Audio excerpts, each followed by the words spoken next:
That pit in the feeling of your stomach isn't merely just because you're hungry and it's Monday morning. It's also because you lost your Survivor entry. You're a Bengals fan, you're a Packers fan, you're a Jaguars fan, you're a Cowboys fan. That and a whole lot more as we break down week one here on the RotoWire Fantasy Football Podcast.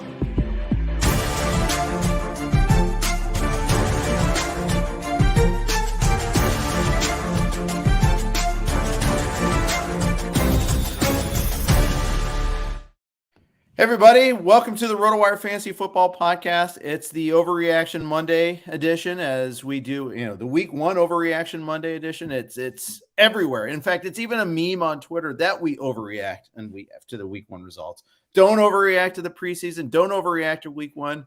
No, I am going to overreact to Week One because I just lost my Survivor entry. It's done. It's over. No more Bushwood. Nick, this sucks. Man. It does. I reserve the right to overreact as well. I was telling you off air, week one is a roller coaster when you're playing in, 10 plus fantasy leagues like you and I are. You're not going to go 10-0. I don't even know how many leagues you're up to, but you're almost happy if you take a split there. And like you said, losing Survivor out of the gate, that's rough. I mean, I was talking to some friends watching the games yesterday, and we're all in a pick'em contest where you got to rank each game by confidence, and it's like, I feel terrible lining up. My top 7 picks were all road favorites. And I'm like, I know for a fact that every single one of these is not going to hit. And at least 2 or 3 are going to be wrong. But you don't want to take that chance. You don't want to be the one who's out there, betting on Houston to beat Indianapolis, or, I'm trying to think, what was betting on the Bears to beat the 49ers. But you just knew it was going to happen in some of these games. And there we are, at the end of week one already. But what was to clarify for the listeners, what was the team that took you out in the Circa Survivor contest? 49ers in Chicago, and the monsoon that was there. It was stupid though, Nick, because you and I were in Vegas watching that Thursday game, the Niners against the Houston Texans, where the Niners, with their first team offense, for the most part, maybe they were missing an offensive lineman or two, they couldn't move the ball that effectively against the Houston Texans, who are the Houston Texans. And it just that's just a terrible thought process. And it's just, I knew it was a crazy tough week. I was just like, okay, this is I know Lance is shaky, but this is a great lineup. And then I saw the weather forecast, and like, oh yeah, I'm in trouble. I'm in big trouble here. I feel like I'm a Simpsons meme. And okay, but then it's 10-0 Niners. Okay, great. Nope. Just. And it's not all on Lance, but it's partially on Lance. I mean, they also lost Eli Mitchell, and I think that was a big deal. You notice they didn't run the ball very effectively with Jeff Wilson. Only 2.9 yards per carry. Again, see also monsoon, where you couldn't even put if you watch like the Game Pass afterward, I thought it's something else this year. They had to superimpose the yard lines later on. The field was just that much of a wash. It's a mess, but I'm glad I'm not that the Niners were the only ones that went down. I do have, like, in one other pool, I used the Ravens at least, so I did diversify it a little bit. But the Colts went down, the Bengals went down, the Titans went down. There's a lot of carnage there in Survivor this week. Yeah, and Circa tweeted out the results, the most popular picks by the time things locked yesterday, and the Ravens were by far the most popular pick in that contest. But yeah, I mean, the Colts were number 2, the Titans were number 3, the 49ers were number 4 in terms of popularity. So 3 of the top 4 getting knocked out right away in week one. And, I went back and forth on San Francisco. I know I made them my best bets in our Beating the Book article and our Staff Picks article. I immediately regretted that because I locked that in like an hour before the George Kittle injury popped up. And now in retrospect, that feels like the writing on the wall, where we maybe should have been a little bit more concerned. And then, of course, you wake up Sunday morning and you're watching NFL Countdown, and they go to Chicago and they show people squeegeeing the field. For everybody's probably seen the highlights or watched the game by now, but this is well beyond your normal sloppy rain game. I mean, by the end of this game, the field there were literally inches of rain pooling on the field. So, I mean, it was a slop fest. I think because of that, you can't come down too hard on Trey Lance, who honestly could barely throw the ball. They're showing slow motion replays at the end of the game, and you can see the ball just slipping out of his hand as he's trying to throw it. I think that really hamstrung the 49ers, especially once they went down 9 points. they just couldn't score quickly. I mean, it was a game where you can't throw the ball through the air. So what are you going to do? And obviously the Bears knew that at that point. But if you're the 49ers, it's not often that you lose a game where the opposing quarterback completes 8 passes and you hold the opposing team to 2.7 yards per carry on 37 carries. It was just a really ugly game. I think if I'm a Niners fan, I'm not panicking. You just kind of chalk this one up to the elements. But they had a chance, early on, it felt like, to put their foot down and then just kind of sit on this lead in the ugly environment. But a big fumble by Deebo Samuel early on. And then, once they let Chicago back into the game, it just felt like they were scrambling. Yeah. And all the passing game elements, like you said, you can almost wash out there. Like Ayuk only had 2 targets, but of course he's a downfield guy and you can't throw the ball. I mean, yeah, and he looked good early on. He had a big, 30+ yard catch. I want to say, in the first quarter when the 31, conditions weren't that bad. That was a nice play by Trey Lance, a really nice design. He was running wide open, but even after that play, he scampers out of bounds, and it took him 15 yards, and he almost ended up going into the first row of the stands because the footing was so sketchy there. So I came away from that game not being too concerned. I think San Francisco is going to be okay. I think if there is one concern, part of the reason that I stuck on the 49ers and believe that they would pull through even in this weather is they seem like the type of team that would be designed to win games in these conditions. It's not a team that you expect to come out and throw the ball 50 times. It's not like a Peyton Manning Colts team where you say, oh man, they need to be in a dome. I think if there's one concern, it's that the 49ers are a team that on paper at least should thrive in these conditions. And they were kind of beaten at their own game by a bad Bears team. Yep. All these things I agree with there. I think the Mitchell injury was huge. He was running the ball well, 6 for 41 before he got hurt. Wilson didn't run. Now Wilson also had the tougher conditions. So for what it's worth, so much for Deebo not running the ball that much, 8 for 52 and a touchdown, long of 27. They also gave him 8 targets. So that's another thing. Juwan Jennings was very active in this one. Any interest in picking him up? 6 targets? Maybe. We'll see. I mean, there are so many disappointing receivers this week that you kind of do have to start evaluating your options when you're starting to look at your 3rd, 4th, 5th guy.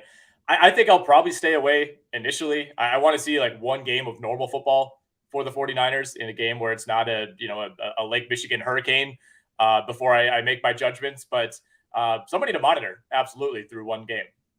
All right, let's go to the Thursday night game real quick. When we did it. We were broadcasting on Sirius XM live during that game. Had a question.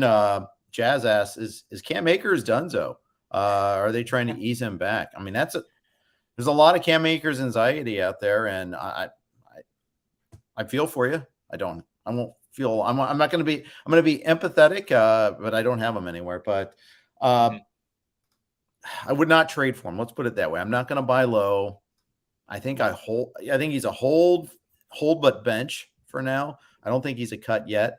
But I mean, the comments after the game by Sean McVay were not optimistic either. It's like he needs to show some urgency here and there.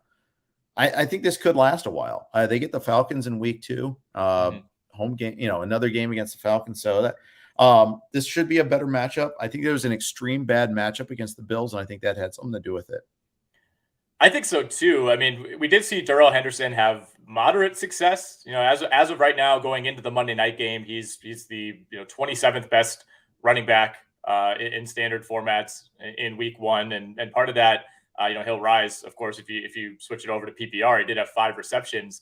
I wouldn't quite panic, I guess, if I'm an Akers manager. Obviously, you're not going to just cut him after week 1, but I mean, are you remotely comfortable starting him in week 2? Nope. I mean, you might not have a choice, but I wouldn't feel good about it at all. I don't think you look at Thursday night and say, oh, it was just a bad matchup. I mean, he wasn't out there the first 2.5 series of the game, and then he would have been out even longer if Kyren Williams didn't get hurt in that game too. Right, and once he gets on the field, it's not like he just needed a chance and then looked explosive. And it was 3 carries, 0 yards. They were clearly looking to Henderson in passing situations. Way too early to take a victory lap on this. I think chances are at some point this year, Cam Akers comes around. But this is one of the few things that I do feel vindicated about through 1 week was just kind of avoiding Cam Akers at all cost. And you and I kept hammering home the point that if you're going to invest in that Rams backfield, take Darrell Henderson at cost versus Cam Akers at cost. Yeah, the Rams offensive line looked terrible too. I think that's another big takeaway, both run block and pass block. Just the front four for Buffalo just dominated that game.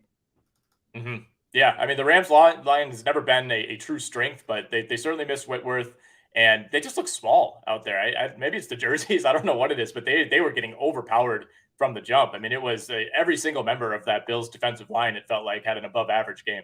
Yep. Picking apart the Mona Lisa for the Bills, the running game, I mean, is a little bit of a concern. You just don't know what, it's hard to trust any back. Singletary got more early usage. Moss got a lot late, and Cook got buried after his one fumble, after his one carry. Yeah, I think the Cook fumble kind of threw things off, right? I would imagine they planned on using him a little more. And at the time, I mean, the fumble, you look at the final score and you think, oh, it's not a big deal. But, at the time, the Bills had turned it over. I think that was their second turnover. Ended up having another one a couple possessions after that. And it was still a one-score game. So it felt really important at the time. And, of course, that was his first NFL carry. So I think he landed in the temporary doghouse and maybe didn't give us the greatest look at what this backfield is going to be. And, I think it was kind of a unique game for Buffalo with the turnovers. I mean, with how well the passing game was working. Josh Allen almost getting to 300 yards on 26 of 31, super efficient day going up against that Rams secondary. My question is, Josh Allen ran the ball 10 times in this game. It took some huge hits. Oftentimes he's the one delivering the hit as he goes to the sideline or fighting for extra yards, which is good. But I don't think the Bills want him, running the ball that many times every single week. So I think a lot of weeks, maybe we see Josh Allen with 5 or 6 carries, and those are kind of redistributed to the likes of Singletary and Cook. And the Cook versus Moss thing over the next couple of weeks will be interesting to monitor. How much do they hold that fumble against James Cook going forward? Agreed. Saints Falcons. I wrote down on my notes, how did the Falcons lose this game?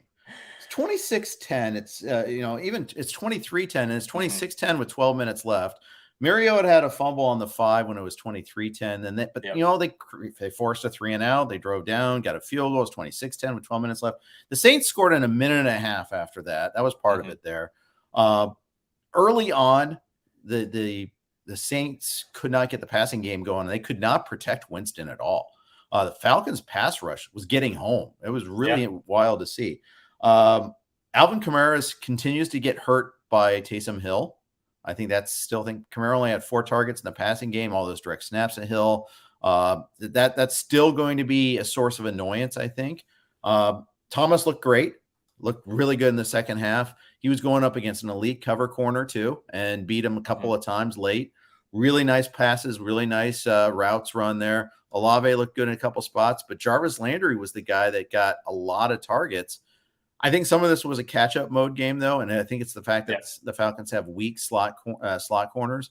Of course, a lot of teams have weak slot corners. That's why they're slot corners. All right, what's your takeaway from this from the Saints side of things?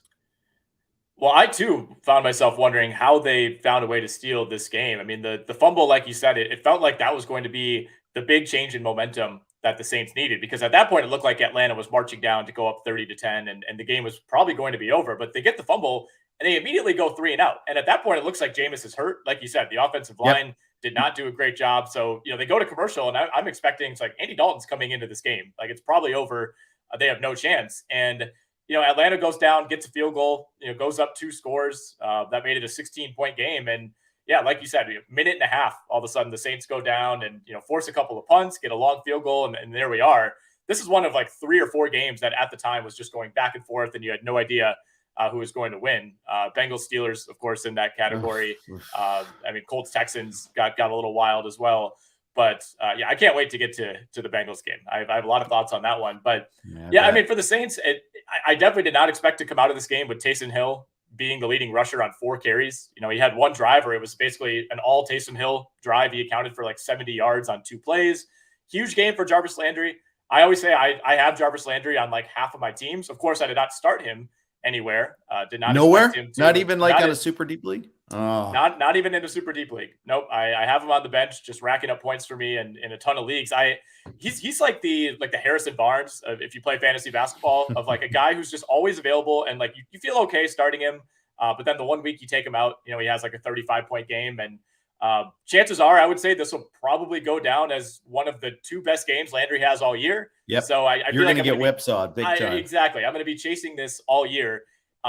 But, overall, I think a really encouraging game from Michael Thomas. I mean, it's buoyed by the 2 touchdowns. The first one especially was a hell of a catch, just a really nice vintage, just kind of snag over his head in the corner of the end zone. Not a catch that a lot of receivers can make routinely. And then, had the second one to really help them in the second half. So really, really encouraging for Michael Thomas. If you took a chance on Landry, great. Olave, you don't feel bad about it. 3 for 41 in your first ever game, caught all 3 targets. But I think the point of maybe mild alarm is Kamara. And, it was a weird game script. You only had 9 carries. Kind of reminds me a lot of Aaron Jones in the Green Bay game that we'll get to. Yeah. Just with the way that they fell behind, you're not going to be running Alvin Kamara 16 to 20 times in the second half. So, disappointing start if you drafted Kamara, but I don't think it's anything too concerning. On the Atlanta side, Marcus Mariota. I mean, he was Trey Lance at a much discounted rate. First play, designed run, 11 yards. He scrambled for 72, I think, total. He threw the ball okay. Wasn't great, but that we kind of expected that. If you're a Kyle Pitts roster manager, you're not feeling too great about it. But I'm actually not that worried about Pitts. The Saints had Marcus Lattimore on him. That's not going to happen every single week. Marshawn Lattimore. But it's you're not going to have an elite cover corner on him every single week. It's just that the Saints had a lot of familiarity with the Falcons, and they dedicated Lattimore a lot to Pitts. The problem is they got to get other people step up. Drake London looked the part. Zacchaeus had that fumble after the catch, made a couple other catches, but they need one more playmaker. I think I feel like that's the case. Patterson looked good, really ran the ball well. I know some people are talking about Damian Williams kind of unlocked that injury to Damian Williams because Williams got snaps early on. It doesn't matter to me because Patterson looked the part and was the part last year. And I think, he is definitely their best back, and he's a playmaker. Damian Williams isn't that. Yeah, I agree. Like you said, we barely saw anything out of Williams before he got hurt. No Tyler Algier at all. One of the early darlings of draft season. So you can kind of put that one on the back burner for now.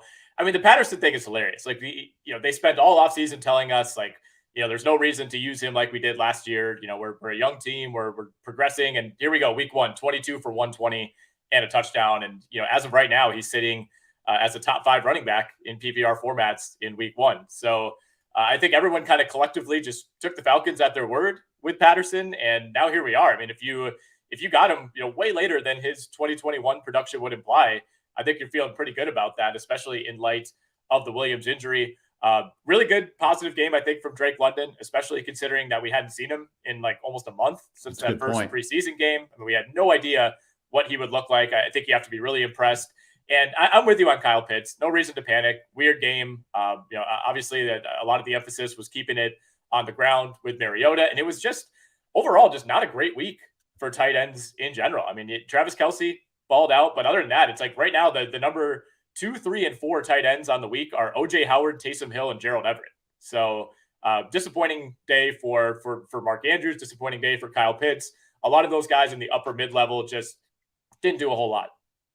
If you're looking to pick up a tight end, say you have George Brittle, are you picking up Taysom Hill, Gerald Everett, OJ Howard? Who are you bidding on? I mean, OJ Howard is interesting because I think I read that he only ran like 5 or 6 routes on the day. He just happened to kind of get lucky with a couple of those touchdowns. So you would imagine that that's not super sustainable. That feels like a situation where people are going to rush out and grab OJ Howard, and he's not going to have a game remotely close to this the rest of the year. Everett, maybe worth a look. I was impressed by how much Justin Herbert was spreading the ball around. Keenan Allen might end up missing some time here with an injury. Taysom Hill, I mean, I kind of forgot about him. Once they essentially said he's officially making the switch to tight end, we're done with this quarterback thing. But you forget. I mean, I always kind of associated him so closely with Sean Payton. But if Dennis Allen is going to be as obsessed with getting Taysom Hill in the game plan as Sean Payton was week to week, I don't see why you can't pick him up. I mean, especially if he's going to be involved, as a rusher as well. So I think I would prefer Hill to Howard. You're kind of doing it on a whim, but I think there's a little more upside there over the course of the entire year. Yeah. I tend to agree. And I had Brevin Jordan in one of my Kittle leagues, and obviously that didn't work out. So I'm back to the drawing board there. And I can't assume Kittle's still an issue. We didn't even mention, no Kittle in that first game was perhaps a bigger deal too. Huge, especially in that type of game. That's the type of game where someone like George Kittle, completely thrives. And by the way, going back to the Texans real quickly on the snap counts, OJ Howard had 2 touchdowns on 12 snaps. That's not sustainable. Pharaoh Brown was out there for 45 snaps. Brevin Jordan was out there for 40 snaps. Jordan was the runaway leader in routes run for the Texans at the position. So, reading between the lines, I think Jordan is still probably the guy that you want in that receiving core. Still pretty low ceiling overall, but a bit of a week 1 anomaly, I think, from OJ Howard. I agree. I 100% agree there. Okay, before we move on to our next game, a quick note from our friends on the Blue Wire Network. All of our podcasts are hosted on the Blue Wire Network. Thank you for your hosting. Let's move on. Let's hit next game that we'll hit is the Patriots and the Dolphins. Oh, what a snoozer! Not much to see here on the Patriots side for sure. Just the continuation of the horrible preseason for them. I think we were kind of getting excited about Ramondre Stevenson, maybe as a PPR type of back. He had 2 targets. And he split carries with Damian Harris, basically 50-50. The Ty Montgomery played after all, got the 1 touchdown. There really wasn't much to say about the Patriots side of things here. This was an ugly, ugly game from the Patriots. And I took the loss in our staff picks on this one. I picked the Dolphins to win, but I thought the Pats could cover. They got nothing on offense. They did have a touchdown in the third quarter. That trimmed it to a 17-7 deficit. And at that point, you're thinking, okay, you get a stop here. Maybe they can work their way back into the game. But the Patriots, for one, could barely get stops. And 2, their final 3 drives of the game were punt, 4 and out, and a fumble that essentially ended the game late in the 4th. And Mac Jones threw a pick on his first possession, had essentially a strip sack that it almost looked like a pick at first, but another turnover that led directly to a touchdown for Miami. And at that point, Jalen Waddle, 40-yard touchdown right before the half. That essentially sealed it for a Dolphins team that I think this was one of the hardest games to read, because New England, everything that they showed us over the past month is this is a bad football team offensively that has no direction whatsoever. It has 2 bad offensive coordinators. They've looked awful every time we've seen the number 1 offense out there in the preseason. And then on the other shoulder, you have it's Bill Belichick. They'll figure it out. He's got to get the benefit of the doubt. He's going up against a rookie head coach and Mike McDaniel. How could he possibly lose this game? And, by the end of the first quarter, it was abundantly clear that the Pats were going to need, some sort of minor miracle on offense to be able to keep up with a Dolphins team that didn't even play that well. It felt like, this was not a fantastic game from Tua Tagovailoa. He, obviously did enough for the Dolphins to get the win, but I didn't come away from this thinking that he's a different quarterback. If anything, I feel about the same about the Miami Dolphins, and I feel much worse about the Patriots. Yeah, for good reason. Really, really awful start to the season for them. Looking at the Pats going forward, I want to stream defenses against this team now. Steelers get them next. It's at Pittsburgh. Now that's going to be without TJ Watt. We'll get to them in a second. And then home against the Ravens, at the Packers. Those are all, you're not going to be able to stream the Ravens and Packers are already rostered. You might be able to pick up the Steelers. Steelers, obviously, they had a huge defensive day. We'll see, but you want your defenses against this team. I'm finding there's a lot of teams I want to stream against right now. That'll probably change, but the Pats are one of them. They're high on the list of teams I want to attack right now. Yeah, there are very few teams that you came away, from week 1 being like, wow, this offense is just humming. Even the teams that had relatively easy victories, I think Kansas City is the big one, and Buffalo probably being the other. But other than that, it's not like the Ravens put up 50 on the Jets. Like there are still some struggles for a lot of these offenses. So yeah, I think you're right. It does seem like the defenses right now are ahead of the offense. Obviously in New England, we're keeping an eye on the Damian Harris, Ramondre Stevenson splits. Harris outsnapped Stevenson 22-14. It was almost an even split in terms of carries. However, 9-8 in favor of Harris. I think in a lot of ways, kind of the nightmare scenario. If you're, a manager, right, took a chance on one or the other, or even as we discussed last week, we started to see some people kind of try to stack the two. Just not a ton of production. 17 for 73 yards total. Not a ton through the passing game. It's Miami's a good defense, maybe not a great defense, but a good defense. So you can expect probably better production week to week going forward, but not exactly an explosive debut for that duo. No, not at all. Miami side of things, they didn't run the ball at all. Edmonds 12 for 25, Mostert 5 for 16. If you're asking who is the better back to have, the answer is neither. I still think Edmonds is the guy. Edmonds had 4 targets, also 4 for 40. So, I mean, if you're in a PPR league, okay, fine, he got you 10 points, but you're not happy about it.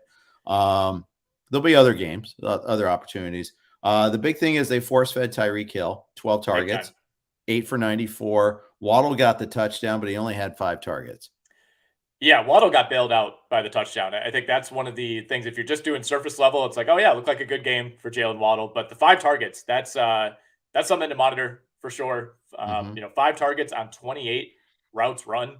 Really wasn't involved all that much in the running game. He's the guy that certainly you can get going on reverses and things like that. Did have 1 for 8 yards, but force feeding Tyreek Hill would be an understatement on some of those throws. Tyreek Hill, to his credit, brought 1 down that absolutely should have been intercepted. Really just a Hail Mary, close your eyes and chuck it type of throw from Tua. And Tyreek Hill, even at his size, is one of the best jump ball receivers in the game and kind of bailed out his quarterback there. But overall, you feel I still relatively encouraged about Waddle just because of the injury cloud for the last few weeks. It wouldn't have shocked me if he was kind of limited through this game. He appeared to be healthy. Ran away from everybody on that touchdown, so that's a positive. But I feel if you're a Tyreek Hill owner, I think you feel really good coming out of here. I mean, it's force feeding is bad if you own the number 2 guy. It's fantastic if you own the guy who's being fed. Did Miami vastly overestimate the skills of Mike Gesicki by slapping the franchise tag on him? I think so. I read an article earlier this morning that just basically said there's really no reason to be holding Mike Gesicki unless you're crossing your fingers for a trade. I mean, this looks like it might just be one target, kind of a good player who just doesn't fit what they want to do. Yeah, 1 target. It's a continuation of the malaise of the training camp and the preseason there. He's out of favor with this team. He's not getting a ton of snaps. He's not getting a ton of targets. I mean, I think he's clearly not startable right now. No, played fewer than half of the snaps. Durham Smythe, 38 snaps, Mike Gesicki, 25. So really trending in the wrong direction. Really so. Ravens, Jets. Okay, the top Survivor team did go through. They comfortably ahead most of the game. I mean, it took them a while for their offense to get going. Let's looking on the Ravens side of things. So much for Mike Davis starting in place of J.K. Dobbins. Davis got 2 carries. Kenyon Drake was more the guy, but he wasn't really anything special either. They couldn't run the ball really much at all this game. 21 for 63. Just very little work there. Davis is a cut now in my impression. I thought that he might be a sneaky start, and instead he's just a flat out cut now.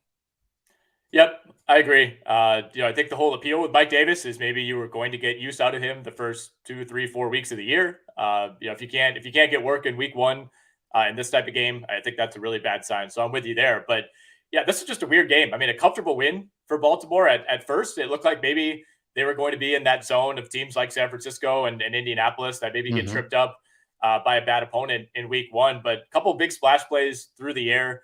Like you said, though, not a lot going on the ground for this Ravens team. Only 6 carries for Lamar Jackson. They were out first downed in this game, 24-13. Jets won the time of possession battle. Jets had over 100 more total yards.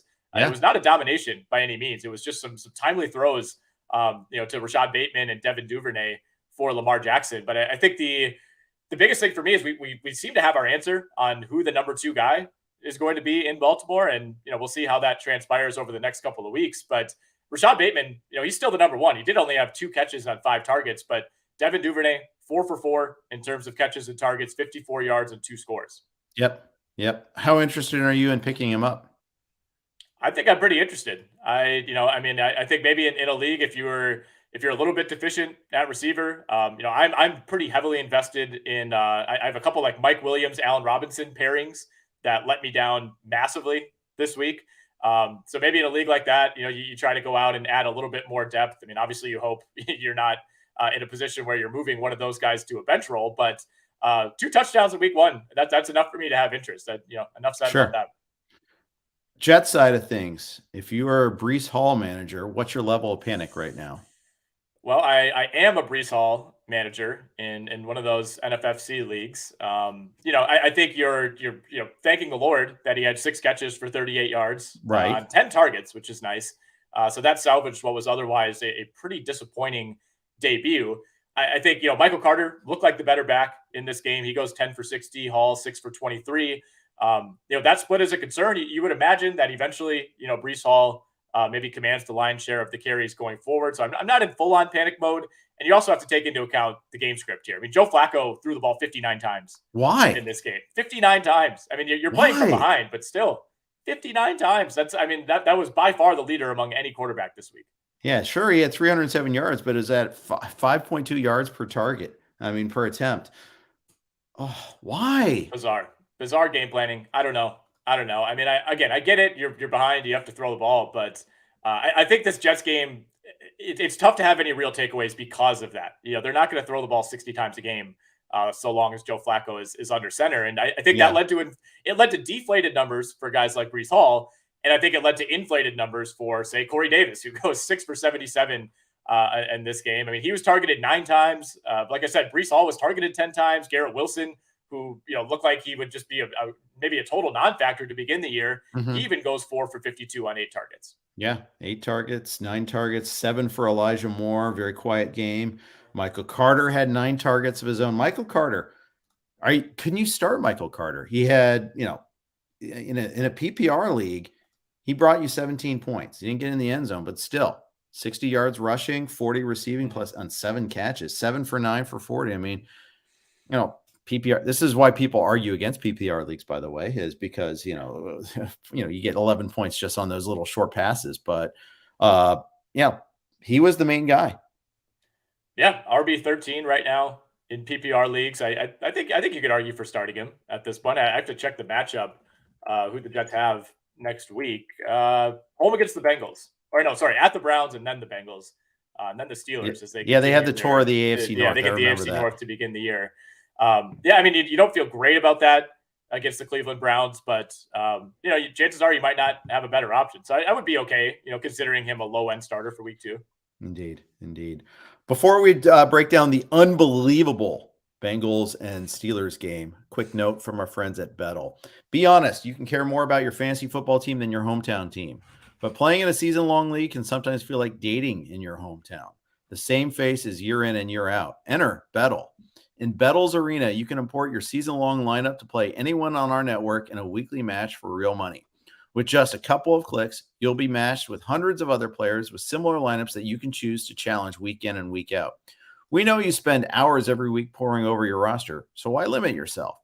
Enter the arena and send your first $10 match to receive a $50 bonus from us, straight to your account. Offer only eligible for your first match. Bonus feeds need to be used on future matches and cannot be withdrawn. Go to bettle.com/RotoWire. Bettle.co, /RotoWire. That's BETTLE.co/RotoWire to sign up and import your team today. That's bettle.co/RotoWire. See you in the arena. All right. This is the other reason I have a pit in my stomach is Bengals Steelers. Unbelievable finish to this game here. I mean, it was an unbelievable start. It was just so weird of a game. Just bizarro game. This was one of the weirdest games I've ever watched. I think it came close in a lot of ways to that Raiders-Chargers game to end last regular season. Yeah.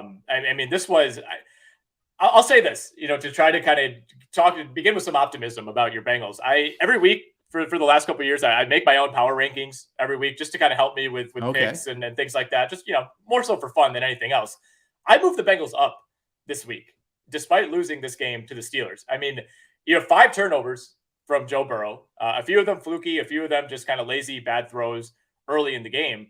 Cincinnati moved the ball at will, despite the 5 turnovers, despite losing your number 2 receiver fairly early in the game on a really, really hit. I would not be surprised if he ends up missing a week or two with that concussion. That was one of those. T. Higgins we're talking about here, yeah. Yeah, just kind of felt bad seeing him, walk to the sideline. Cheap shot by Minka Fitzpatrick, but yes, go ahead. Yeah, that was an ugly one. But they moved the ball at will. It felt like, Pittsburgh would get the ball back and you'd say, all right, well, all they need to do here is get a couple first downs and this is probably over. Immediate 3 and out every time. Bengals get the ball deep in their own territory. All of a sudden they're over midfield and then there would be another crazy turnover. But I mean, they were moving the ball up and down the field all afternoon. I mean, if they make an extra point, if they make a 27-yard field goal, they win this game. And it's all, just kind of one of those, you just laugh away how ridiculous of a game it was.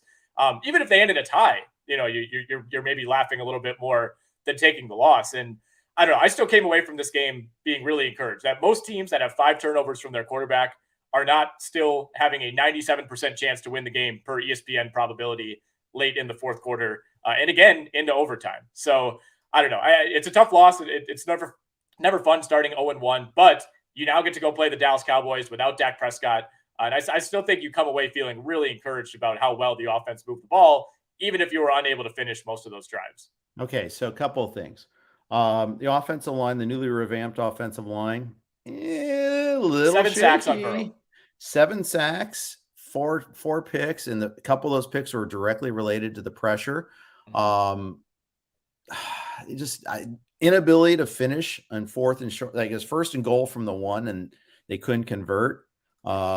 That was bad. I mean, they had 2 fourth down failures on fourth down, and the one was a pick, but it was just a turnover on downs, just the same way. But 4th and 1, 3rd and 1, 4th and 1 is a problem area for them last year. They weren't able to get that push. They weren't able to get that push again yesterday.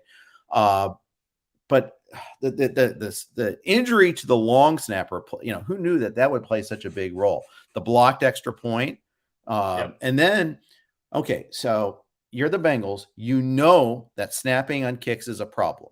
You know it's a problem. It forced the block kick on the extra point. Yeah. You get the ball. You're driving in overtime. You play for the field goal. You go for the field goal on 3rd and 8. Then when there's a bad snap, you still go ahead and kick it anyhow instead of throwing the ball away. That's the whole reason why you snap it on 3rd down. Exactly. That's what I was going to say. So I understand why they did it.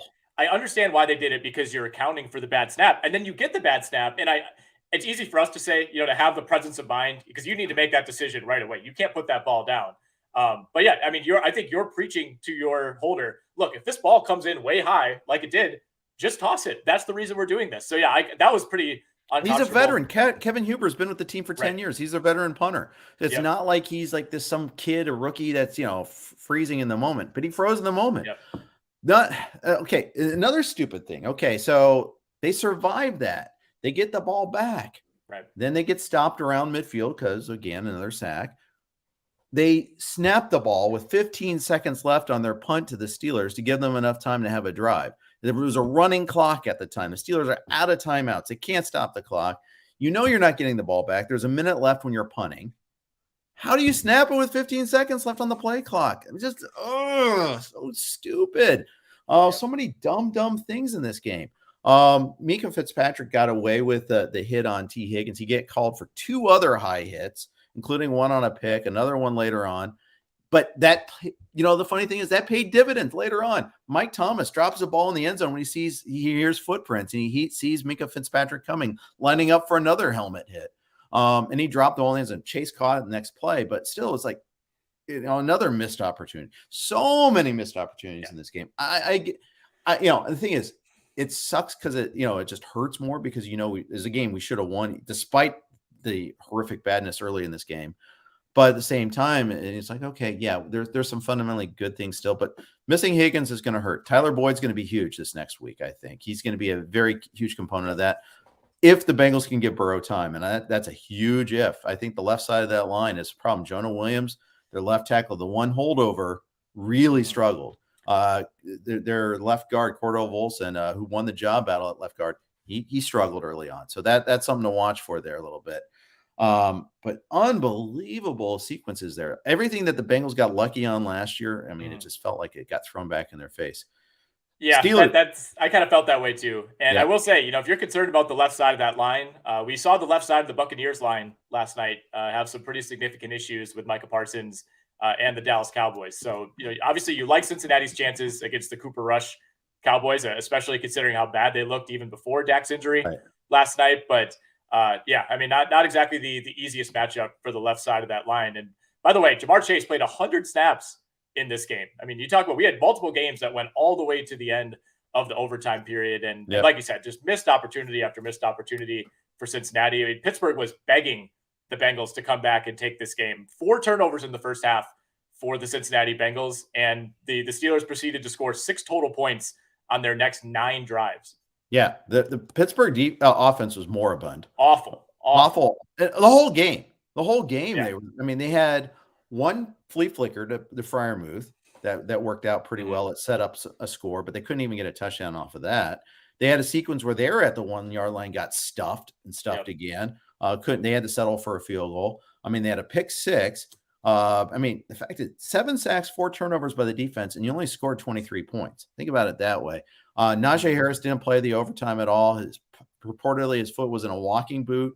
He had the Liz Frank thing in training camp. Some rumors that he has a high ankle sprain. We'll find out a little bit more about that one, but not good at all there. Trubisky, 5.1 yards per attempt. It was pretty ugly. I thought it felt like for a while there in the second half, every play that was a pass, he was basically just drifting toward the sideline and throwing it at the last second. Yep. Like this Pittsburgh, if you didn't watch this game, this Pittsburgh passing offense was brutally bad. I'm a little concerned. If you're a Chase Claypool investor, I mean, Deontay Johnson was able to salvage a decent. They had a crazy catch late. That really ended up kind of bailing out Pittsburgh, but still that was their only downfield pass to a receiver all day. It was bad. Like the way that they were operating on offense, you would almost expect that like they were playing in a windstorm or a rainstorm. Like it was no different than the Ben Roethlisberger offense. That was the takeaway I had from that. Exactly, it could do nothing downfield. Yep. We saw nothing from George Pickens. I think that was kind of buried in how absurd this game was. Is George Pickens had 1 catch for 3 yards on 3 targets. One thing that critical PI that was BS, but sorry, that's a Bengals fan. Sorry. Well, I agree. There were some questionable ones at the end of that. Yeah. Although the Bengals, there were a few that I thought went their way at the end as well. Pat Freiermuth, oftentimes in these ugly offenses where you can't throw the ball downfield, the tight ends end up benefiting by default. I think we're going to see the same with Cole Kmet in Chicago over the course of the season. But Freiermuth, 5 for 75 on 10 targets. I think he's kind of the only guy who you come out feeling the same or maybe a little bit better about in this Pittsburgh passing game in week 1. And the backup tight end Gentry had a big play too. But Freiermuth is definitely, the guy for sure. 10 targets in this game. Johnson got 12 targets. Yeah. The lack of Pickens was the thing. And I think they had Awuzie on Pickens, and Awuzie is their best cover corner. So that might've had a lot to do with it too. Yep. Well said. I mean, we'll see on Najee Harris. I mean, that one looked like the way he reacted. I thought he tore his ACL or something. I mean, he was writhing around. And that looked really bad. And then he just kind of hopped up and limped his way over to the sideline. He was up. He was still in uniform watching the last, the full overtime period and the end of the fourth quarter. So that's a big wait and see. Wouldn't surprise me if maybe he ends up playing in week 2. Also wouldn't surprise me if he misses a few weeks. There's been some inklings that maybe it's a high ankle sprain for Najee Harris. That would likely knock him out for at least a couple games, you would think. And I am now just seeing a tweet from Jonathan Jones over at NFL on CBS. This is about 20 minutes ago. He said there's now some optimism that TJ Watt did not suffer a full pectoral tear. And in that event, if that is the case, he would likely be able to come back in like 4 to 5 weeks. Yeah. Yep. That would be huge. TJ Watt was amazing in this game. He also took a cheap shot at Burrow after one of the interceptions, but it's not bitter. I'm still not bitter. But anyway, I can't tell it all. Yeah. Let's move on. Hate the Steelers. Move on. Colts, Texans, 2020, and it was a miracle comeback by the Colts just to get to that, and then a choke in the overtime there. 17 points in the fourth quarter just to get it to that. Texans had this game won. Let's talk on the Colts side. Matt Ryan was really on the struggle bus early in this game. He rallied a lot. He connected with Pittman late, but and Pittman got a lot of targets, 13 targets in this game. But this was supposed to be a thing that was fixed with Matt Ryan. This was the adult in the room, and meanwhile, Carson Wentz had a better game than Matt Ryan. Yeah, you took the words right out of my mouth. That's what I have in my notes, essentially, is you brought in Matt Ryan to not throw a 2-yard interception on a screen pass. You brought in Yeah. Matt Ryan to make sure that you don't lose to the Houston Texans in week 1, and he couldn't do it. He couldn't do it. And, Carson Wentz had his mistakes as well. I mean, he threw back-to-back picks on back-to-back passes at one point in that game, but also had 4 touchdowns for the first time since he was a member of the Philadelphia Eagles. So yeah. I mean, Carson Wentz, if you're just saying like who played better in week 1, it was him. And, it was a weird game script from Indianapolis. Like they fall behind. Houston at one point was up 20-3 in this game. And I actually, in some ways, admire that Indianapolis did not go away from the run. Like they got back into this game running Jonathan Taylor. That's right. Despite obviously, running clock as you do that. But I think, we saw Michael Pittman play well. I think you feel really good if you paid up for him. 9 for 121 on 13 targets. Nyheim Hines very much involved in that passing game. But beyond that, I mean, if you were an Alec Pierce guy, he had probably the second worst drop of week 1 behind only Christian Watson, who had one of the worst drops you will ever see. But Pierce dropped a huge would-be touchdown in this game, back of the end zone, hit him right in the hands. Yeah. And that was one of only 2 targets on the day. I think he was pretty much done after that. But the number 2 you got the James Cook treatment after that. He got the James Cook treatment. The number 2 receiver job in Indy, wide open at this point. Ashton Doolin was the number 2 receiver for this team, 3 for 46. Paris Campbell, 3 for 37. It might be one of those situations where it's week to week and, nobody ever truly emerges behind Pittman. Yeah, it's funny. We were talking how maybe the gap would be narrowed after week 1, and instead it was widened. It was widened, yes. Yeah, which is weird to see. Texans side of things, that fart noise you hear is Dameon Pierce's fantasy managers. Honestly, I'm going to say that this is probably temporary a little bit. This was kind of a tough matchup, but Burkhead out carrying Pierce is just not something you want to see. But neither got untracked. Each had a long of 8. Right. Yeah, they were unable to run the ball at all, even without the artist formerly known as Darius Leonard available for that Indianapolis Colts defense. Burkhead at least gave you 5 for 30 in the passing game. I think what's most concerning with Pierce is that he was not on the field really for any of those key situations late in the game. It was Burkhead late in the fourth quarter. It was Burkhead through overtime as well. But I mean, it's also, you have a veteran kind of old school coach at the helm of this team. It's not shocking that he would favor some veterans early in the year. I'm not panicking if I'm a Pierce manager. The leagues that I have him in, I think I was able to kind of keep him on the bench and kind of soft launch him for week 1. But yeah, if you went all in on Dameon Pierce, like to be your RB2, you're not feeling great about it thus far. Yeah, if you took Pierce over Cordero Patterson, for instance, like I did, not very happy at all about that one there. Maybe it's maybe a distrust of a rookie. Maybe you got to trust him on blitz pickup. Maybe that's third down. We didn't see a whole lot of Pierce either. That's the thing that's kind of concerning too. Rex Burkhead had 8 targets. Pierce had 1. Don't like that at all. Davis Mills didn't throw any interceptions. Didn't do a whole lot going downfield. You expect a little bit more of that. Cooks had 1 long catch, 42. We mentioned OJ Howard. Can't quit OJ Howard, but and I wanted to see a little bit more out of Nico Collins. Only got 3 targets in this one. Yeah, that was a little disappointing. Weird game for this Texans passing offense, with multiple tight ends involved and obviously OJ Howard having that game. I mean, Chris Moore was essentially the number 2 receiver, I guess, for the Texans. But I think if nothing else, I mean, kind of good to see the Brandon Cooks point hammered home. Like he's very clearly the number 1 guy for Davis Mills. And this was still a pretty encouraging showing for Davis Mills. I know I was reading Chris Liss's observations early this morning, and he just threw a stray note out there. He's like, I would rather have Davis Mills than Tua, just for, if you're talking real quarterbacks, not fantasy. Yeah. I think I agree with him on that. Yeah. Yeah. I think so too. I think so too. All right, let's move on. But before we move on to, Wheelhouse Jaguars here, let's get another read in from one of our good sponsors, the fun folks from Vivid Seats. Hey, football fans, get your jerseys on and your tailgate snacks ready. Turn off the grill when you're at the tailgate. When you're done, please. Miami fans, that applies to you. That's right. NFL season is back, and so is your chance to score tickets with Vivid Seats.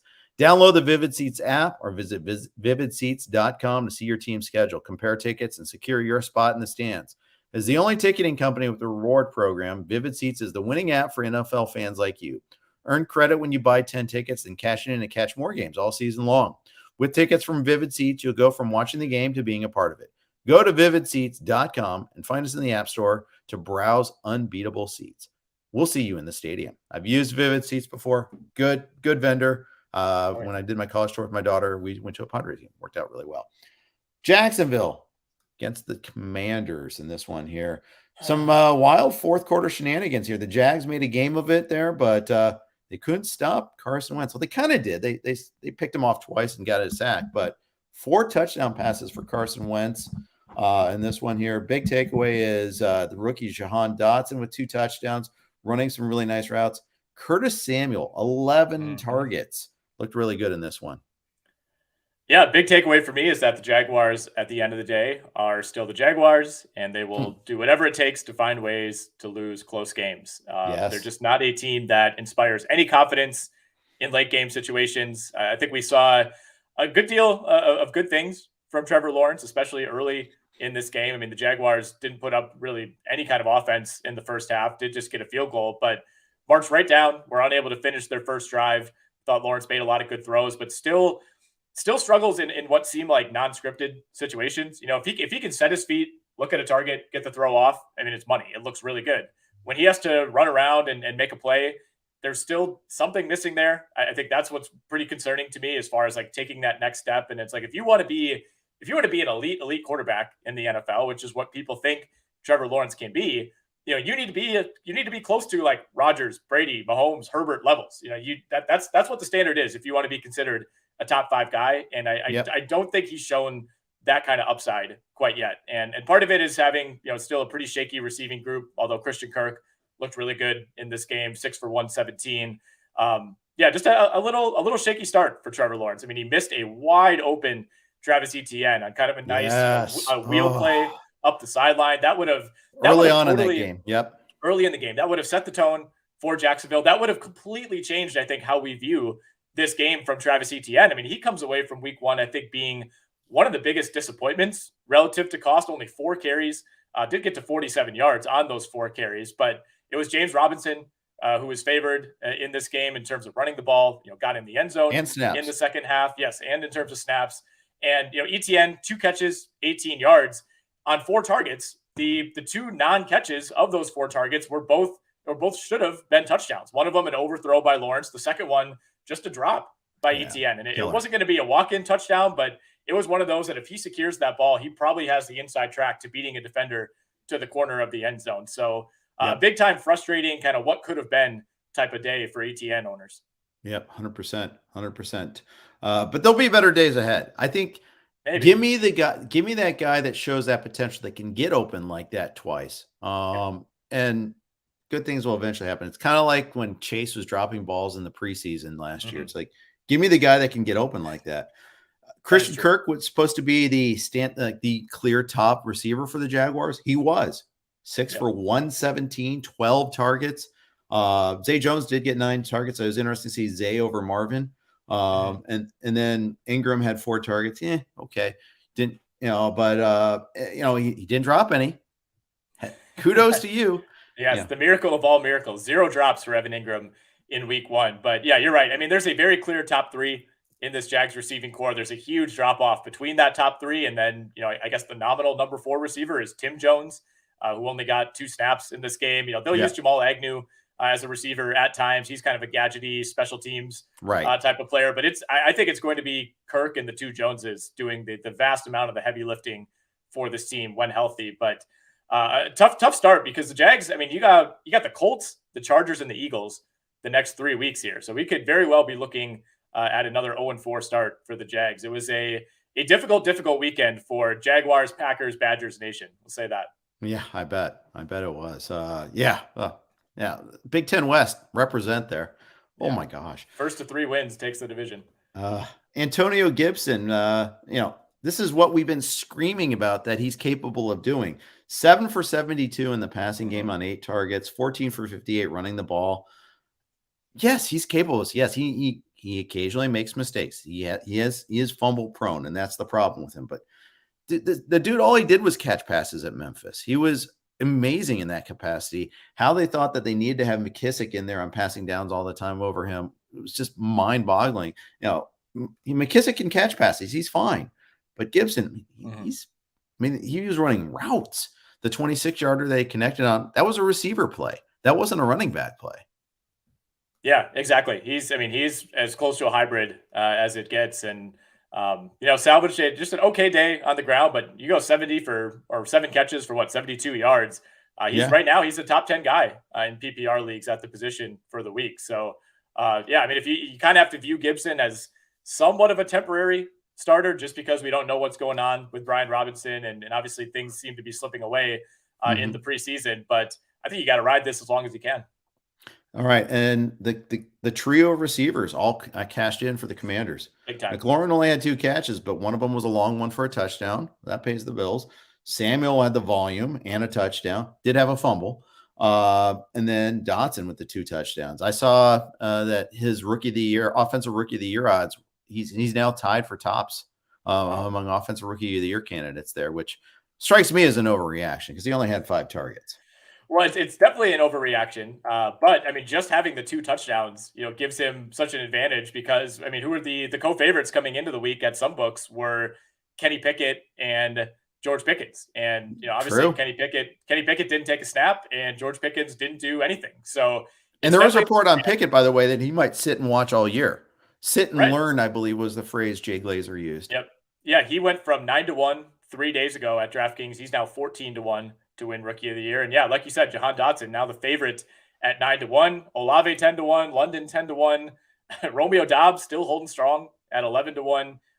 It's going to be a really, really weird race to track. Jalen Tolbert, who I don't even know if he played last night. No, he was a scratch. He was a scratch. You can get that guy at 16-1 right now. Value City. The Cowboys are a mess. We'll get to them in a second but that was crazy. That was a crazy, crazy decision. All right. Team that's going well, Philadelphia Eagles. 38-35 winner over the Lions. Although this game got close. The Lions, it's a reprise of last year where they fell behind big and then had some late scores to put a scare in the Eagles a little bit there. Yep. But still, the Eagles, look at it. It's just, what a command performance all the way around. Jalen Hurts, 90 rushing yards and a touchdown. He didn't have any passing touchdowns, but he connected with A.J. Brown early and often, 10 for 155. Their offense was humming, and that's after like a little slow start. They just kind of just took over this game. Yeah. First touchdown of the game came on a long, long drive that didn't actually finish off until the start of the second quarter. So you put up 38 points in 3 quarters if you're the Eagles, and their foot was certainly off the gas for most of the fourth as well. No scores on their final 3 drives. Love the decision by Nick Sirianni to go for it. They had a 4th and 1 with just over a minute left at the Detroit 40. So you're kind of right in that zone where it's like, you could punt it, but if it goes into the end zone, it's only a difference of 20 yards. And at that point, Detroit was moving the ball. Like I think it was, partially, hey, we have this big bulldozer of a quarterback who can just get us 1 yard, and that's what ultimately happened. But part of it was like, I don't know if we fully trust our defense to stop the Lions from at least getting a field goal here. Contrast that with Atlanta. 4th and 1 from the 50, and they punted away. They did the run it down and get get all the seconds off the clock, and then take the penalty and then punt it away. And it took one play to get back to the 50. Throw to Jarvis. That's how it always seems to work, right? When you need to move the ball, magically all of a sudden things open up, and defenses are obviously playing the sidelines and things like that. But and Atlanta had the same dynamic. They were killing him on the offensive line. Patterson was running wild. Mariota, if you do a naked bootleg there, that's going to work. They win the game, and the Eagles chose to win. The Atlanta tried to choose to play it safe, and that's you get what you get. Yep, 100%. Eagles, like you said, 38 points. I was really praying for one final stop to get that cover for the staff picks, but alas, the Lions do cover this number that was moving pretty heavily in favor of the Eagles in the hours leading up to kickoff. Feel pretty good about Jalen Hurts, 17 for 90 and a touchdown on the ground. They were not afraid to run him all afternoon.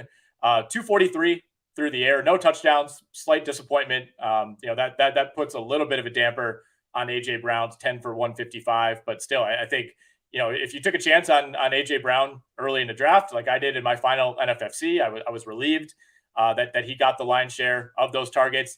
One of the biggest panics, though, of the week is Devontae Smith, who I think a lot of people pretty comfortable penciling in as maybe a wide receiver 3. He goes 0 for 4 in terms of catches and targets, and just really faded out of the game plan. Yeah, but he was on the field every play. He ran the routes. Yep. They also, they ran for 216 yards in this game too. So I think that's one of those takeaways. They just didn't throw the ball that much. 32 passing attempts. I guess it was a little bit more than I thought, but they had 4 different rushing touchdowns. That's just the way it goes. I think, Goddard got one big, 3 for 60, but he didn't do a whole lot either. They each had 4 targets. If you look at it, it's just they are force feeding AJ Brown. And why wouldn't you? AJ Brown's awesome. So yeah, you worry about that maybe target hog dynamic for a team that does like to run the ball a lot too. So those are things that can be concerned about. That said, they were protecting a big lead. It was 24-14 at halftime. After the third quarter, it was 38-21. They were just trying to finish this game off. They weren't playing catch up at all. So I think that has something to do with it too. Yeah. I'm not panicking quite yet. With Devontae Smith, I kind of laid out the case last week, I think, for why he fits so well. He fits the profile, I guess, of a number 2 guy. Having someone like AJ Brown to kind of take some of that pressure off. So I still think he's going to be fine. And like you said, it's a good point on the game script. This was a game that they led 38-21 for most, early in the second half and until Detroit clawed its way back. So we saw a lot of running plays, a lot of just chewing that clock by the Philadelphia Eagles. But we'd be remiss if we didn't mention Miles Sanders finding his way into the end zone for the first time since week 16 of 2020. He got in early, got it out of the way, and then ended up having a really nice game. 4 different rushing touchdowns by 3, including Hurts, but Sanders, Hurts, Gainwell, and Scott all had rushing touchdowns. Of course, Boston Scott gets in on the action. Yeah. On the Detroit side of things, Swift looked great. He looked really good. 15-144. Just the only thing that's annoying is that Jamal Williams stole two touchdowns twice from him.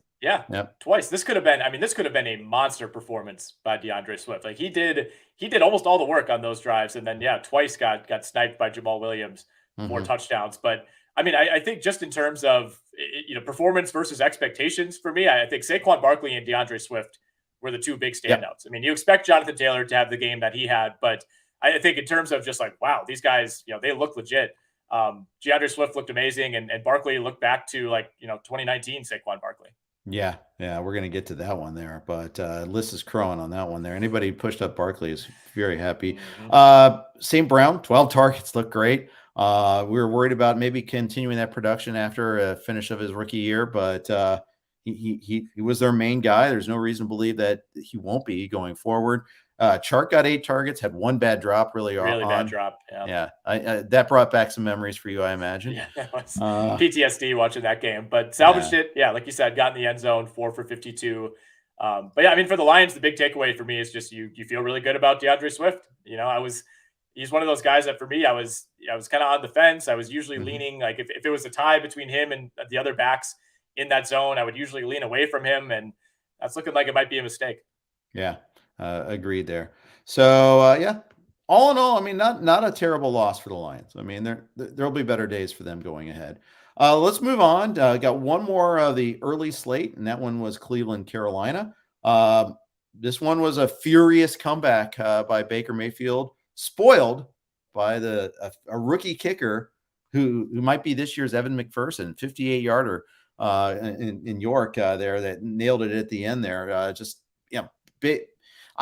Browns were my best bet in staff picks. And for a while, I was like, okay, I got this one nice and easy in the bag. It's 20-7 and Carolina's not doing anything. And then they kind of rallied late on this one. Yeah, this is one that I put in my pocket as well. In the pick'em league that I do that, I find myself probably caring the most about whether I should or not through all of my fantasy and gambling interests. This was like the biggest swing game of the week. You had a lot of people who were all in on Carolina. Some were all in on Cleveland. I was on the Browns, felt awesome about it. All of a sudden you look up and there's Robbie Anderson running wide open for a 75-yard touchdown midway through the fourth quarter. And suddenly this goes from being a 2-score game where you're thinking to yourself, like, how is Carolina going to find a way to score twice in a day where they just have not been able to do anything? And all of a sudden it's 23-24. And all of a sudden Carolina has the lead after a punt from Cleveland. But yeah, kind of a miracle finish there for the Browns to escape with their first week 1 victory since 2004. Wild stat. Crazy. Let's look at Carolina first. Christian McCaffrey only had 14 touches, 10 for 33 on the ground, got a touchdown at least to salvage his day, 4 for 24 in the passing game. Okay, it didn't kill you. Not what you're expecting when you're as if you passed on one of the big 3 wide receivers, though, for McCaffrey, this is not what you paid for. No. And I will say that the number one thing, that stands out, of course, is the volume, but it just traces back to how this game flowed for Carolina, which was just unable to get anything going until late. Only 15 total first downs in this game. They only had the ball for 21 minutes compared to 38 minutes for the Cleveland Browns. And the biggest thing is they only ran 50 plays. They ran the fewest plays of any team by far that's played thus far in week 1. The Ravens were the second fewest at 53. Contrast that to the Bengals, who ran 94. Obviously you had an overtime period there as well, but there are plenty of teams that did not go into overtime that were in the high 60s into the 70s in terms of plays run. So just kind of a weird game script for Carolina. I think it was more that than Carolina, making this concerted effort to limit Christian McCaffrey's workload. It's not like there was another back who had 8 carries. It was Christian McCaffrey had 10, Deontay Foreman had 2, Chuba Hubbard had 1. 1, they just didn't run the ball that much. 2, they just didn't run that many plays. So to me, it's not overly complicated. Obviously you don't feel great about this start for McCaffrey, but weird matchup, weird circumstances with Baker playing his old team. I wouldn't be too concerned. Yeah, I probably wouldn't either. I except for just the inability to move the ball and get off the field. I mean, Cleveland just ran and ran and ran. 39 carries for 217 yards. Chubb went for 141. Frustrating today a little bit for Chubb because Kareem Hunt got the short touchdown. Chubb just doesn't get used in the passing game. He only had 1 target. Kareem Hunt has to get his too. He had 11 carries and 4 targets. So you want to see a little bit more out of that. But they really ran effectively on this one. DJ Moore, you got to be frustrated with it. He only had the 3 for 43. I had some shares of Terrace Marshall. I will not have any shares of Terrace Marshall after this. That he's clearly out of favor with the organization. Shi Smith was on the field more than him. So I'll be moving on from that. We saw that a little bit in the preseason. Wanted to maybe see if maybe the regular season changed that out, but that's not the case. Yeah, I mean, Terrace Marshall was nowhere to be seen in this game. Didn't even take a snap. So I think that dream might be dead. I mean, he was a trade or a cut candidate at the end of camp, and it seemed like maybe there's some smoke to those rumors. I stayed away from DJ Moore for the most part. This was kind of my concern. Is like, it's Baker Mayfield. It might be Sam Darnold at some point. I just don't want any part of that. And with McCaffrey, you and I have been anti-McCaffrey guys, but for me, it's just about injury. I'm not going to sit here and take a victory lap and be like, I told you Christian McCaffrey would barely be used against the Browns in week 1. I still think he's going to have a really good year as long as he stays healthy. So yeah, for me, it was about the injury. It wasn't really concerns about usage. So I'm not going to, say that I had any inside track on that. Yeah. Amari Cooper, 3 for 17 on 6 targets. Yuck. Donovan Peoples-Jones was more frequently targeted. That's a concern. Big catches late in the game for Peoples-Jones too. Yeah, it was. But yeah, I mean, Cooper was downgraded because of the quarterback situation, but not enough, it seems like to me. Before we get into the later games, our last note, football is officially back on Monkey Knife Fight with all the NFL action you're looking for. And if college football is more your speed, they've got plenty of that too. On Monkey Knife Fight, there's no sharks, no salary caps, and no math. It's just easy to play, easy to win, daily fantasy player props. Join now at monkeyknifefight.com and you'll get your first game free. Then use promo code RWNFL to get your first deposit matched up instantly up to $100. So what are you waiting for? Join Monkey Knife Fight today. All right, let's hit the later games, 4 afternoon games plus the evening game here. We'll power through these here. We got a lot of people chiming in. Appreciate that there. Those people are chiming in on us here. Let's hit up the Titans versus the Giants. And the Giants winning I think this was like a smash and grab win. I mean, they were big time. They were terrible in the first half, just terrible. And then they unleashed Barkley, and Barkley really had 2 huge runs, a 68-yarder, 18 for 164. And just as importantly, 7 targets, 6 for 30 in the passing game too. I mean, like you said earlier, Barkley was one of the big revelations of the week that, and we knew he was looking better in camp. That was the one thing that was looking better. But I mean, this was a huge performance by him, carry them. He and the one big play to Sterling Shepard were the reason why they were able to pull this game out. Yeah, I can't wait to talk to Chris on the XM show later this week and let him just kind of revel in this performance by Saquon Barkley, who looked amazing. I mean, he looked quick, he looked agile, he looked powerful. Even the little shovel pass that the Giants used to ultimately win this game and go for 2 at the end of this one with about a minute left. I was on the fence about that one. I mean, they were playing good defense. I think that was a really, really gutsy call. It was a real man by call. Brian Dable. It was a real man call. And honestly, it wasn't that great of a play because it was all Saquon Barkley. I mean, he kind of absorbed a hit right away and just powered his way, stayed low, and was able to get across the goal line. But it was not exactly a walk in the park to get that 2-point conversion. That was all Saquon Barkley being Saquon Barkley. So great win by the Giants. I mean, honestly, the Titans probably should have won this. I mean, it was a very makeable field goal for Randy Bullock at the end, 47-yarder. I mean, one that he would normally make, had a good look and just pushed it. But like you said, a smash and grab win for the Giants, who had 2 disastrous defensive holding calls on that last drive. They give up like a huge receiving play. I forget who the receiver even was. I think it was Kyle Phillips, who had a long catch to set up that field goal. So it looked like it was all going to be for naught. But Randy Bullock bails him out with the missed kick. And that's not the first time that's happened in Bullock's career. And no, it's not. Distrust of him going forward. That happened a little bit in the AFC divisional round of games with the Bengals and the Titans, where they didn't have the confidence in using him and made some curious fourth down decisions because of that. Honestly, the passing game wasn't very good for the Giants. Danny Dimes was sacked 5 times. He was 17 for 21, did throw a pick. First half, didn't do much. They had the one big play to Sterling Shepard that was huge. Wan'Dale Robinson got hurt. That's a tough one there for them. And Kadarius Toney is an afterthought on this team. He's barely on the field. Yeah, that was not ideal. We also saw Wan'Dale Robinson get hurt in this game. Of course, it's Sterling Shepard, who's running for the long touchdown. The guy who's kind of been talked about least. And Richie James leading him in targets too. Nice. I mean, the target and receiving breakdown for both of these teams is comical. I mean, for Tennessee, the leading receivers were Kyle Phillips, Dontrell Hilliard, Traylon Burks, looked okay, 3 for 55. Cody Hollister, Jeff Swaim, and then Robert Woods. Yikes. I have a league where I started Robert Woods, kind of a Hail Mary, and to say that prayer was not answered would be an understatement. 1 catch, 13 yards on 2 targets for Robert Woods. And some of these games, you look at week 1 and say, well, it was just a weird game. You can't take too much away from this. I have a feeling the Titans passing game might look like this quite a bit going forward. Yeah. I had some optimism for Tennessee. We talked about it when we were in Circa. That was before the Harold Landry injury, actually. I got more nervous about Landry's injury. I should have been more concerned about Woods and the lack of the passing game there. Everybody was nervous about him. Everybody was right. Did have on Twitter some feedback on this. So I wanted to address it, get your point. Earache My Eye says, nobody seems to want to talk about the boneheaded call by Vrabel. Hand the ball to the tight end on 3rd and 2 instead of Derrick Henry. Thoughts on that?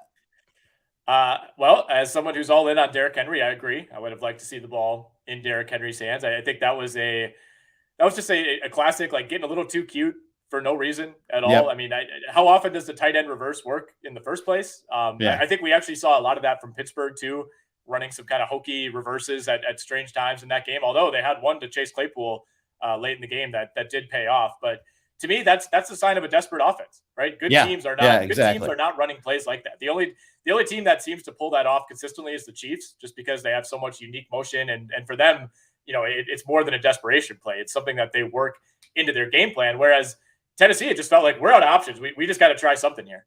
Yeah, I think that's exactly right. That it is just a lack of playmakers, a lack of plays. Yeah. Oh, man, it's sweet play if it works. It's a boneheaded play if it doesn't. And it was a bonehead play, -4 yards on that one there, the backup tight end. All right. Chargers and the Raiders. And by the way, Alex, this is a good point too. They said that they didn't want to have anything to do with Henry after he dropped that perfect pass with his stone hands. And that's always been the problem with Derrick Henry, is you can't trust him in the passing game that much. Yep. Just 1 target No catches, of course, on that target. I mean, it's a pretty big drawback. Obviously, he's been so dominant on the ground in Yeah. years past that he's one of the very few backs who's able to transcend that. Nick Chubb in a lot of ways fits that mold as well. But I thought the Giants did a good job. I mean, 21 for 82, limiting Derrick Henry, who to me he looked like Derrick Henry. I mean, he's one of those guys that he's so physically impressive, but he's not. He's not a guy that has like a ton of moves. It's kind of just power, stiff arm. That's about it. So whereas Saquon Barkley, it's like, it's every single play, it's noticeable how well he's moving. With Henry, to me, it's a little bit harder to tell just based on the type of player that he is. But overall, I mean, he came out of this game healthy, still got over 80 yards in a really sloppy game. But 21 carries, you want more than 80 yards, right? Yeah, you do. Yeah, you do. Long of 18. You didn't get the payoff. You didn't get him wearing down the defense. They didn't seem worn down to me. All right. Raiders, Chargers. Raiders had a better second half than first, but 3 picks for Derek Carr. That's not what you usually expect. You usually expect him to be guy, but the pass rush in this one here, I think, was the big story for the Chargers. 5 sacks, a lot of pressure on him. Devontae Adams still gets his. Darren Waller had 4 for 79. He did all right in this one. Hunter Renfrow really suffered in this because of all that. Yeah, I think that's probably the biggest takeaway on the Raiders side of things is, we were kind of concerned about, what do you make of Devontae Adams, joining this receiving core? What does that mean for those targets? And we got a pretty clear answer in week 1 here. I mean, this was a target vacuum for Devontae Adams relative to Renfrow. Very similar, I think, to what we saw in Philly with AJ Brown and Devontae Smith, but a little less of a run-oriented offense, of course, with the Raiders. So to me, it's a little more concerning. Although Renfrow still did get 7 targets. It wasn't like it was a complete blackout by any means. But Derek Carr was lasered in on Devontae Adams in this game, much like he was lasered in on Darren Waller in week 1 last year, where he had like 17 or 18 targets in week 1, and from then on, it was a little more evenly distributed. But it's hard to fault Derek Carr because you watch like Devontae Adams highlights from yesterday. He's doing what he was doing in Green Bay. I mean, he was turning guys around. He was getting wide open. Hard not to target a guy who's that open. Yeah, 100% agree. Chargers side, I mean, the Keenan Allen injury is huge. He was going to have a huge day. He was already 4 for 66 in that game on 4 targets, and he got the hamstring injury. They're saying it's not serious, but they have the quick turnaround on Thursday against the Chiefs. Nobody had more than 4 targets in this game. I thought that was noteworthy. 7 players with exactly 4 targets for the Chargers. Yeah, really, really weird distribution in this one. I mean, none of the names that we thought would go off went off. The touchdowns went to DeAndre Carter, Gerald Everett, and Xander Horvath this week.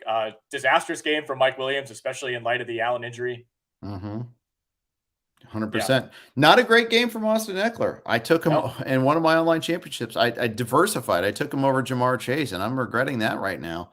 14 for 36 on the ground, and only 4 for 36 in the air. I mean, again, he got you over 10 points, but again, that's not what you're looking for. That's not what you're paying for. At least McCaffrey got in the end zone. Right. But, we saw an interesting breakdown in that Chargers backfield. I mean, they used Eckler on almost exactly half of their snaps on offense. He had 34, and then we saw a pretty much even split between Josh Kelly and Sony Michel. 17 snaps for Kelly, 16 snaps for Michel. So, kind of an interesting usage split for the Chargers, to say the least. This felt a lot like last year's Chargers in some ways, where they're taking their foot off the gas. I mean, the Raiders had a chance to win this game late, ended on a Khalil Mack strip sack on a 4th down play.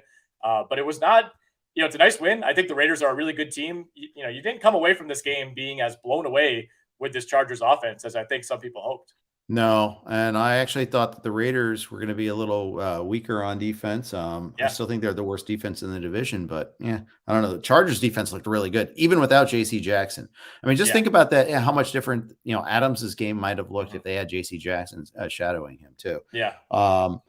Isaiah Spiller, coach's decision, inactive. Is he he's got to be a cut, right? I think he's a cut. Yeah. I mean, especially because you had 2 other running backs getting double-digit snaps, 15 plus snaps for Kelly and Michel. So it's not like he was right there and, maybe it was a game time call between him and Michel. I mean, it was pretty definitive that he's the 4th guy. So, he's a cut. I mean, we didn't see Zamir White at all in this game. He was active, did not take a single snap. I mean, the Raiders went really pass heavy in this game. I mean, Josh Jacobs, 10 for 57, Brandon Bolden, 3 for 7. That was it. Nobody else even carried the ball. So it's a kind of a weird split there. I mean, we expected Josh Jacobs to be the guy. I thought they would maybe try to work in, Amir Abdullah or Zamir White at some point, but they got away from that really quickly. They're also a team that had very few snaps too, so that might have something to do with it. But last year, you're supposed to run it down against the Chargers. That was the whole thing, that they couldn't stop the run, and yet they only had 13 carries in this one here. So maybe they're a little too clever. And penalties obviously, and sacks. You lose ground with the sacks. 5 in Carr, and then they had Adams on that one play get sacked also. So I mean, it's hard to run when you're second and long and third and long. So that's the other thing too. About that there. If Allen doesn't play, which I'm assuming he's not going to, how aggressive are you on trying to pick up Palmer or DeAndre Carter? I'm a Palmer guy. He was on my list of players I've kind of been grabbing, late in drafts for insurance purposes, and now here we are already with Keenan Allen. I agree with you. Likely to miss at least one game. They play the Thursday game at KC, so short week to recover. Seems pretty unlikely that he'll play in that one. And then you get the Jags and the Texans the next 2 weeks. So if we're looking at a multi-week absence for Keenan Allen, maybe you don't feel great about that Chiefs game, although that could easily be a shootout. But you feel pretty good about going up against the Jaguars and the Texans if you have Josh Palmer as the number 2 receiver in that offense for a few weeks here. So I like Palmer, between the two. But I mean, DeAndre Carter had 3 for 64 and a touchdown in this game. It's just with the way that the targets broke down, it's just so hard for me to have any real takeaways from this Chargers offense. Like it was such a weird game for them. Exactly. Talking about those Chiefs, I mean, they rolled. I mean, they almost a perfect game. Certainly offensively. I mean, the Bills and the Chiefs, the Bills didn't punt at all. The Chiefs looked really good. I mean, one of their only issues is that their kicker got hurt. Came back and still made a field goal later on and was making extra points. But, Butker limped off for a while. We'll watch that, see his status. But, I mean, Mahomes was just ludicrously good. 30 for 39, 360, 9.2 yards per attempt. I mean, no Tyreek Hill, no problem. Yeah, I think the Chiefs and the Bills, like you said, those are the only 2 teams that I came away universally impressed with in week 1. There are other teams that won games, but there's some sort of caveat. I mean, there are very few negatives that you could poke holes with this Chiefs game. I mean, this was a thorough domination from wire to wire. It felt like Mahomes could have ended the game with 7 touchdowns if he wanted to.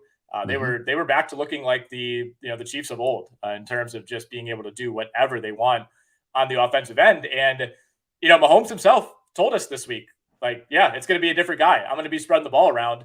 That is exactly what he did. I mean, 5 touchdowns, 2 of them went to CEH, 1 of them to Kelsey, 1 to McCole Hardman, 1 to Jody Fortson, a name I got to admit I was not super familiar with prior to this game. But even despite not getting in the end zone, still a productive day from Juju, 6 for 79, MVS, 4 for 44. Even Sky Moore had a long catch. So, I mean, virtually everybody in this Chiefs offense, especially Mahomes and Edwards-Helaire, you come away feeling good about. Even Pacheco got in the end zone late. Yeah, 12 for 62 on that one there. But, they didn't even need to run the ball that much, but they still ran it well when they did. Yeah, I mean, Sky Moore only 1 target. That's a little bit of a concern if you have him, but you can't really start him like that. But that's definitely a, I mean, it's hard. You're picking nits. So many things went well that it's hard to criticize a whole lot there about exactly what happened on that side. On the Arizona side, I mean, they're a mess right now. Arizona, which we talked about, they're kind of a dysfunctional team. They had a lot of injuries going into this one too. No Rondale Moore, no Hopkins, obviously. Ertz was playing hurt. Defensively, they were missing some key guys that came to roost. But I mean, they just couldn't stop. They couldn't get the defense off the field at all. They just couldn't stop them at all. Yeah, it's hard in some ways to say if the Cardinals were as much of a disaster as they looked, because it's just such a nightmare matchup in week 1 with all those injuries having to go against Pat Mahomes. But we're going to find out quickly because they play the Raiders on the road in week 2. They get the Rams in week 3. The way they looked on Sunday, they're not winning either of those games, even with as bad as LA looked in their openers. So, I think if you're a Cardinals fan, some of your worst fears about how this season could go, I think were confirmed in week 1. And you got guys coming back, but I don't know, man. I mean, Hopkins is going to miss a good chunk of the year. And some of the other guys coming back are are difference makers, but they're not that big of difference makers. Yeah. Raise your hand if you had Greg Dortch as leading him in targets in week 1 there. 7 for 63, 9 targets. He was fine. Did a good enough job. I mean, but that's not, I mean, and that's also a function of, missing a couple of receivers, but yeah, I mean, AJ Green's just a non-factor. I was hoping maybe early on he might be able to produce with everybody out, but it didn't work out. Hollywood Brown did score. He had that going for him there, but he also is going to draw a ton of coverage. Yeah. That's just going to be one of the factors of life here, I think. Yeah, he's in a really tough spot. I think he's probably the guy who suffers most with Hopkins out, just the way that they're going to be able to blanket him. And I will say, if there's a silver lining for Rondale Moore owners, Greg Dortch is kind of a similar type of player. He goes, like 5'7", 170. If you say, like, all right, if Greg Dortch could have this kind of game, why not just sub in Rondale Moore? He plays that role. Maybe he does it even better. But even then, you're kind of grasping at straws here. This was a tough opener for Arizona. And like we said, I mean, they could be staring 0-3 in the face pretty easily. Yeah, we got 2 more tough openers coming up here in a second, but I do want to answer a quick question on Twitter. I mean, not on Twitter, but in the forum. Rendon asked, do you trade Javonte Williams for Debo? I mean, honestly, this is just a question about what do you need more? I mean, I think I prefer Williams, but just barely. I mean, Debo did everything we expect Debo to do. So hard to be disappointed with him. I think if Debo doesn't have the fumble, that game maybe is completely different. Maybe he even jacks on another score. I mean, that was deep in Bears territory.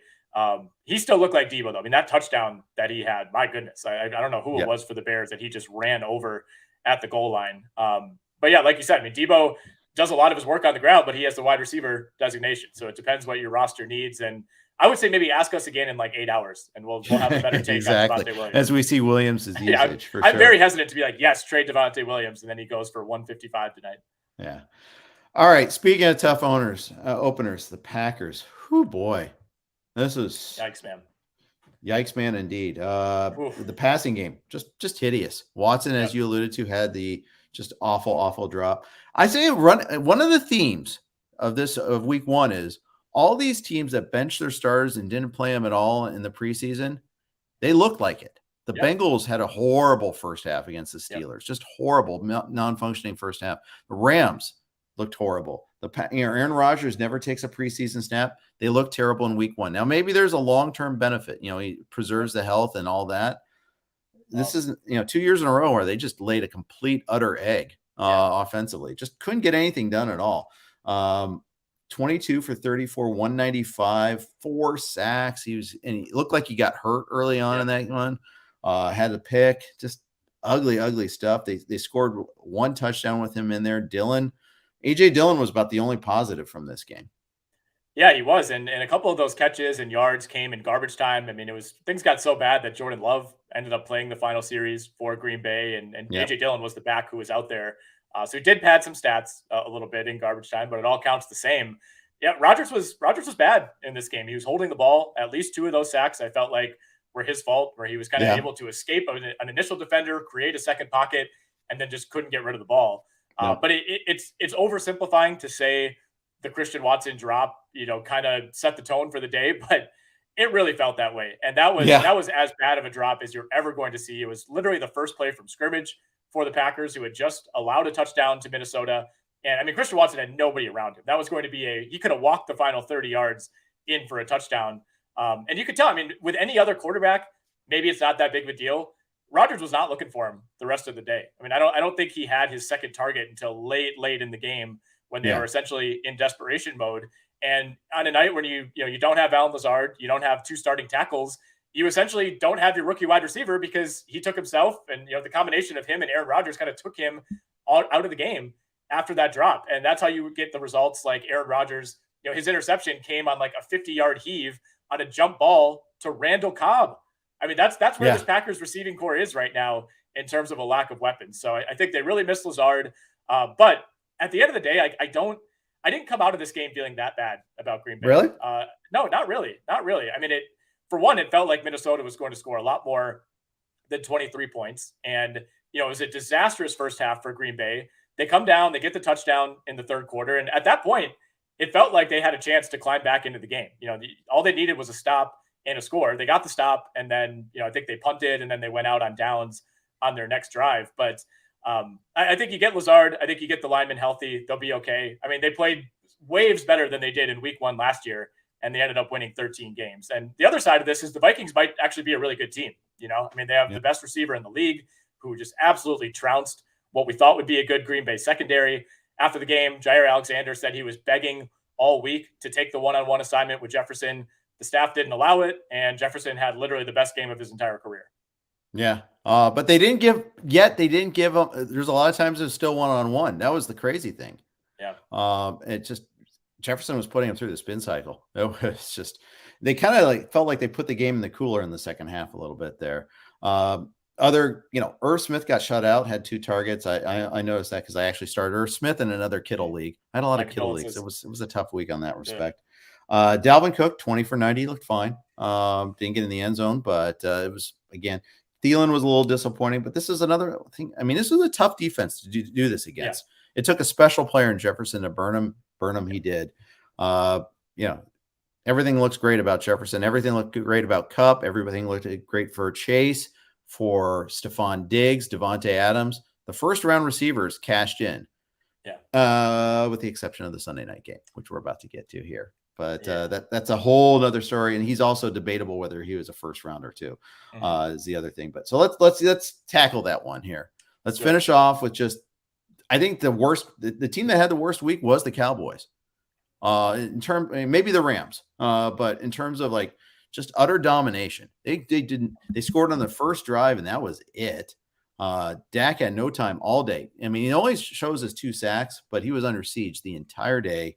14 for 29, 4.6 yards per attempt. And you remember, he got hurt, never came back in. It wasn't like he tried to play hurt and had these numbers here, but they just don't have weapons. I mean, CeeDee Lamb, they just said, okay, we're not going to let you, we're going to sit on you. We're going to put 2 guys on you all the whole time. He had 11 targets, but 2 for 29 on that. They don't have a deep threat at all. This is just, it's a disaster of a team. And, getting Gallup back eventually will help, but it's Cooper Rush throwing him the ball now.